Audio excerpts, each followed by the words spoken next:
in this. And I think resilience is a word that scares women.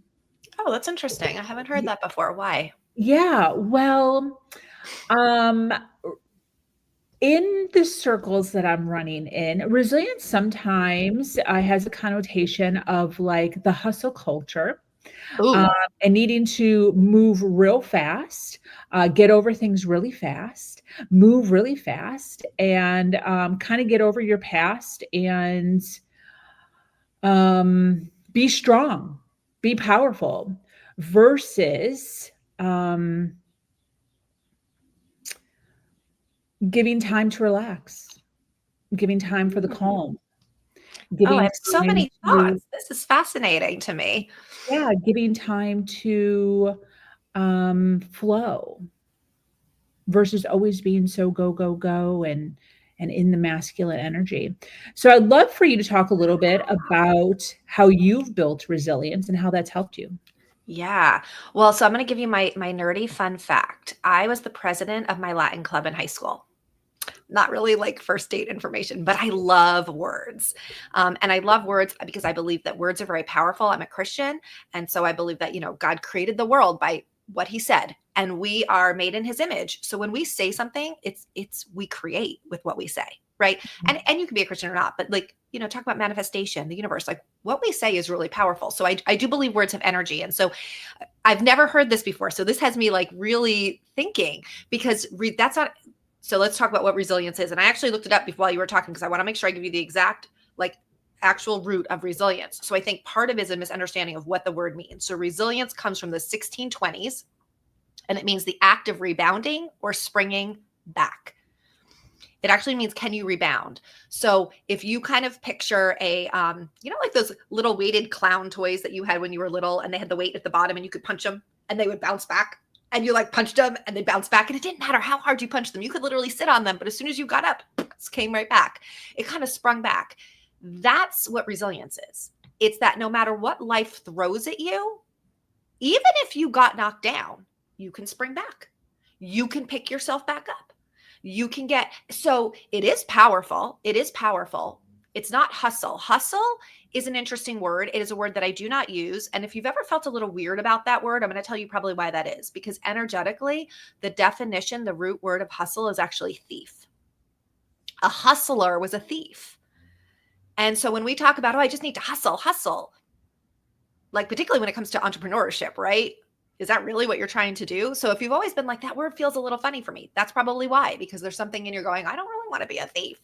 So resilience has nothing to do with hustle. It has nothing to do with speed. It has nothing to do with masculine energy. What it means is when you get knocked down, and that could be life or that could be business, do you have the ability to get back up? And like I'm a mom. And so when you talk about where did I get resilience, I got resilience because I went through a horrific domestic violence divorce. At the same time, my only daughter had high risk stage 4 cancer. And my daughter was like literally dying in an emergency room. And while I'm in the emergency room, finding out my daughter is dying of cancer, my ex-husband, I was in the middle of a divorce. His attorney is on the phone being like, we're removing the mother from the hospital. He's going to come exercise his hands in time. My ex-husband, who was absolutely crazy, trying to kill me, and I have multiple restraining orders from. Okay. So talk about like life trying to knock you down. Right. And so I think one of the things that I teach and where I, yes, I have gotten like the credentials and stuff like that, but really it's because of what I went through. It's the life. I think there's a lot of people who teach theory where hopefully I can teach from like real life. Like, I started a business when I was 20 years old. And in business, and you guys know this because you're entrepreneurs, you get knocked down a lot.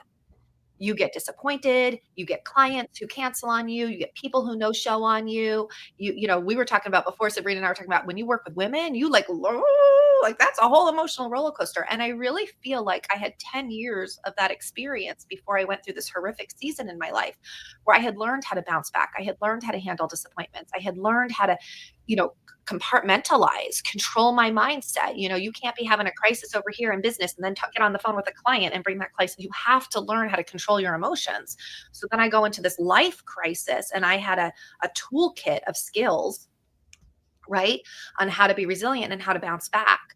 I don't think it's how hard it is. I mean, I will tell you when that season ended and my daughter's 19, I always have to remember to tell people because they're like, did she live? Yes, she's 19. Um, and I thought, oh, I will just get right back to business. I'll move right back up into my career like that. And that did not happen. It was years. It was years of grief, of processing that trauma, of being kind to myself, of realizing I'm not the same person I was before I went through that. So I don't think it's a speed, but I think it's I'm not going to let other people, I'm not going to let life, I'm not going to let circumstances knock me down and keep me down. Mm. And I will tell you that once you can learn to be resilient, you become unstoppable and you become incredibly powerful and a little dangerous because nobody can stop you. And I think, my daughter's an only child. She has no siblings. Cousins aren't really close to her age. And obviously, I'm her only parent.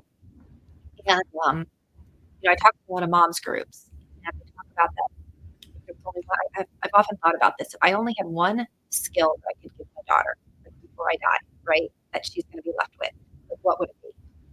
And it's not work ethic. It's not confidence. It's not any of those things. If I really think of what's most important, I think it's resilience because I want to know when I'm not here that whatever happens in her life, throughout her life, whether it's job loss, a divorce, an illness, a natural disaster, God forbid another pandemic, like no matter what she goes through, she will be able to pick herself back up. She will be so powerful. That is what I want my daughter to be able to have. Because you can have confidence, but if you get knocked down and you can't get back up, oh well, you're confidently lying on the floor. You can have work ethic, but if you get knocked down, you know what I mean? So it kind of really all boils down to, and I do think that we have a culture currently where a lot of people don't have resilience. They just don't. And this is why we see women who start a business and quit a business. Because they get knocked down a couple of times and then they think, oh, this, this wasn't for me. And no, it probably was for you. You're just building a muscle. Oh, and this is the other really cool part about resilience. The only way you get resilience is to get knocked down. So I don't, do you exercise? I don't exercise. I feel like everybody in Florida exercises. Yeah, I do. Yeah, that's why you're all like so healthy and happy. So I'm trying. I'm really trying. It's just not my thing. And my body is at an age where it's like, you better make it your thing, Yeah. But the way you build a really strong muscle is you have to work it to a point where it actually tears. Like the muscle fibers tear, they get broken down and then they rebuild stronger. That's how you get a muscle, right? Well, the way you build resilience is you have to get broken down a little bit. You have to get a little torn up in order to rebuild so you can be stronger. Absolutely. And we live in a world where nobody wants to get hurt. We don't want our kids to get hurt. We don't want to get hurt. We want to protect ourselves from getting torn up and broken down.